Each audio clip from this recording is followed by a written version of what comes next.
Alright, hello everyone, my name is Shep, welcome back to the Butcher's Circus. Today we are going to be playing against Brigader, and they are playing, you might recognize this team actually, this is what I call the strongest beginner team, so it's a really powerful stress team, focusing on having a lot of stress output and also a lot of general tankiness with that Crusader, Man-at-Arms and A-Bomb, and also the Doggy being kind of a dodge tank. And we are going to be playing kind of a blight team. It's something that I don't usually play, but I'm bringing a doggy whose focus is to go Hansari and have like a decent amount of dodge with that monkey spot. And what we have here is the double finisher characters on the AoE ability. So if any character just drops down to 0, no matter which position they're in, we're just gonna slurp those death blows and potentially just dominate the match that way. So immediately I go for a battle bout because all my characters have really low accuracy, and you know, that's definitely what I should do here, because I mean Doggy has 90 base accuracy, I mean 85 with that Hansari. The Antiquarian is the one that has 90, and of course this Flagellant here is going to be having the Reign of Sorrows, so it's only base 95 accuracy, X-Ang's like 85, so they really need those accuracy buffs. So of course we're just gonna drop that battle bout first thing, and then we're gonna go for the immediate Hansari. You know, got that big crit, we're getting both the AoE abilities applied. My opponent here decided to go for a slam on my Flagellant instead of going for the immediate T-transform, instead of going for the immediate bile to activate that repulse with the Abomination. Of course, my Flagellant having that Reign of Sorrows and also the Hemlock Trinket means that one pop from that ability and his backline is essentially just melting down to 0. 2 pops and they are going down to 0 between the blights and the bleeds being applied by that. Wow, look at that crit, look at that massive crit. So yeah, that's a crit 16 on my doggy. He didn't even have a 100% hit chance because I'm packing the 30 dodge and he only has like, you know, pretty much like 100 accuracy. So yeah, that was definitely lucky by that Crusader. You definitely love to see a Zealous crit when you're playing the Crusader, and you hate it when you're playing against it, but that's gonna be just a powerful crit back with the Dirk Stab into that Abomination, immediately pushing the tempo, putting the pressure on my opponent here, because he's gonna have to respond to this Jester. If he doesn't somehow manage to disrupt him, I'm gonna be able to drop a Finale on whoever I want. Of course, he has 2 options to disrupt my Jester. I mean, he has a couple. He can either guard the person I want to Finale, he can try to stun my Jester, he can try to push him away, and it looks like he's going to be going for one of those two, because he decides to go for a command, which is definitely a good play here. All my characters are relatively dodgy, so that means that he's just going to miss a lot less, and he can go for potentially a slam on my chest and just push me to position 4. So that would be quite a bad play to have happen to me here, but if he does decide to go for that, what's going to happen is he's not going to be able to go for that Peace Vial and prevent both my AoE abilities from coming through. So let's see what they go for here. Of course, my Flagellant is in position to drop the Reign of Sorrows now. He's in position 1, he's ready to drop it. Of course, Zealous might actually drop me down to 0, but he's actually going to go for a stun on my Houndmaster, which is going to put some of the pressure back on me. That's just between the crit 16 and the 10 roll on the Manacles. Manacles is usually an ability that doesn't do that much damage. It's just a stun and does like, you know, like 4 to 6 damage, but it rolls for 10 because of that transformation buff. And I'm like, well, my doggy's dropping down to 0 already. Do I have to go for a heal immediately? And the thing is, I probably don't. Because if my opponent doesn't go for goes for the Zealous here, what would happen is I was hoping that my Flagellant would maybe drop down to 0 and I'd be able to heal the doggy, but unfortunately that's not what's gonna happen, and now the Hansari is gonna have a decent chance of just killing my Houndmaster, because I want to use a Redeem with my Flagellant, but I would also love to not have to suffer a potential just Death Door check.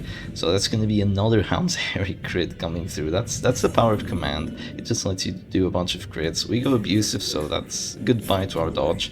But since he didn't go for a guard and he didn't go for a stun on my Jester or a slam, I'm just gonna drop a quick Finale that Abomination, just prevent the second transformation, which would do so much horror. It would be absolutely horrible if I actually managed to let that go through, even at the expense of potentially losing my A-Bomb and my doggy here, but opponent forgets one very important thing.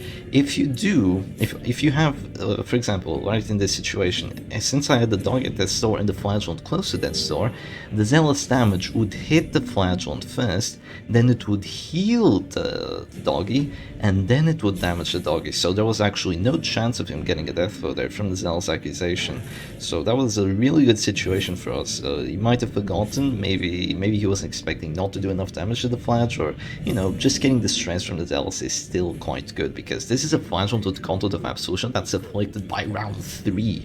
Just so you figure out, like, the sheer stress output that this team has, that my opponent has. All my characters are pretty much afflicted, it's only round 3.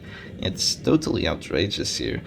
But yeah, we are still quite in a good shape, because that eye bomb is gone, there's no second transformation, the horde that we have stacked on us is gonna go away soon, it only lasts for 4 rounds, and the DOT is adding up, that doggy is kind of falling down to 0 soon. The Crusader has taken more damage than he usually likes to take by this point in the match, you know. He's definitely a tanky boy, but against all these bleeds and blights, you know, the bleeds with the very high bleed chance from the Hound's area, means that he's just been suffering quite a bit. And of course the Antiquarian is bringing the Materia Pestis trinkets, so her blights, instead of being 2 blight damage for 3 rounds, it's 2 blight for 4 rounds. And that is just so much damage to the entire team.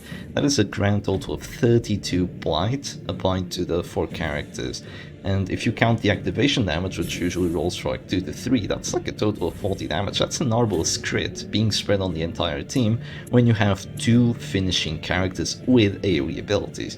So you can see just how deadly this team is that I'm playing. Of course, it's going to have a really hard time against Riposte, but that's kind of what the Jester and the Flagellant are here for. The Flagellant doesn't mind eating a Riposte or 2, and the Jester can just try to finale that character, or just, you know, pretty much doing what he needs to do to get a character advantage.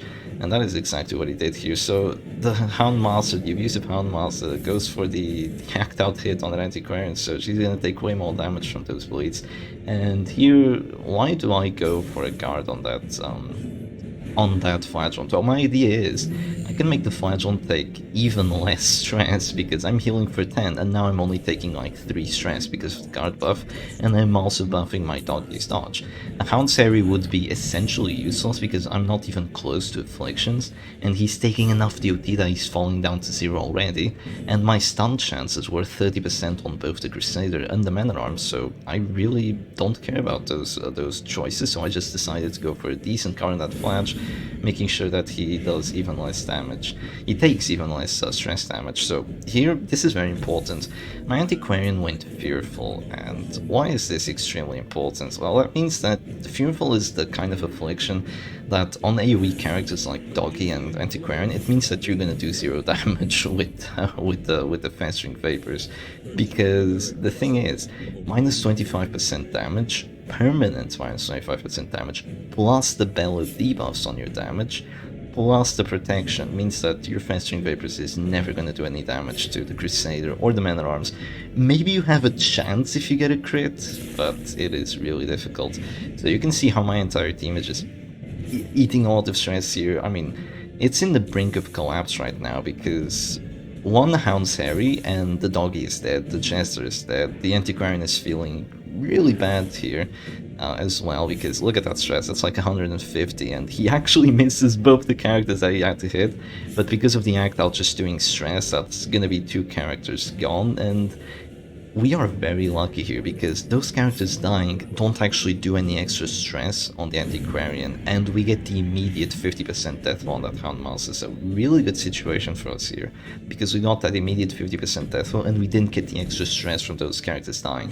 So it's a 33% chance, I believe, of the character taking additional stress from other characters dying, like a 12 pace, I believe, and if you're at the store, it would be like 16. So both of those, if we gotten quite unlucky, the Antiquarian could have literally just had a heart attack on the spot, and she could be in the grave just like the other ones are. So Yeah, my opponent just drops his Ls here, still does a decent amount of stress, even with me having gone to the absolution and also quite a decent amount of damage. I don't go for the immediate heal because I don't have to. This man at arms only has bow, doesn't have retribution.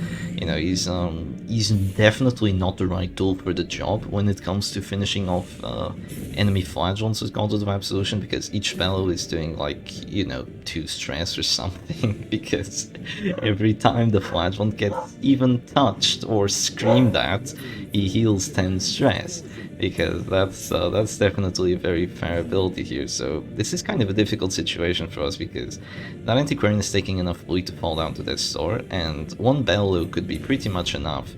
And I just decide to go for Redeem here because I have 3 Exsanguinate heals and 1 Redeem heal, so I just decide to use my Redeem heal before I will be unable to, because you definitely don't want to be a Flagellant and have, like, you know, run out of Exsanguinates and still have 1 Redeem available, but you're the last character alive. You just feel like, well, crap, I kind of didn't use my abilities. So how am I gonna win this match? Well, the Antiquarian is doing DOT, though. I mean, they're gonna fall down to 0, that's for sure.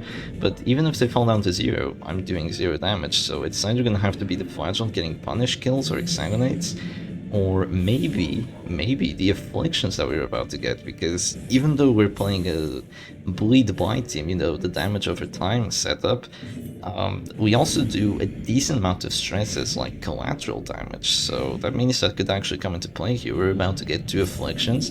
That Crusader goes hopeless, which is a really bad affliction, honestly. Hopeless is, you know, a chance to pass, a chance to just do a lot of bad things. And that Man at Arms goes selfish, which is also another pass affliction. So he's gonna act with that Crusader, and I judge myself not worthy.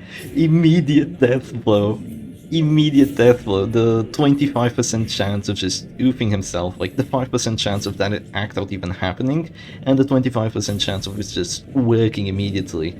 And with that 1 affliction, look at that. That's just outrageous, because my characters have been afflicted since round 3. I barely even remember getting any act outs. I mean, I guess my doggy hit the Antiquarian once. Who cares? My opponent, Brigader, went afflicted this very round, immediately got a self-act out kill and a self-pass. That is just totally outrageous, and that's how we're gonna take this match.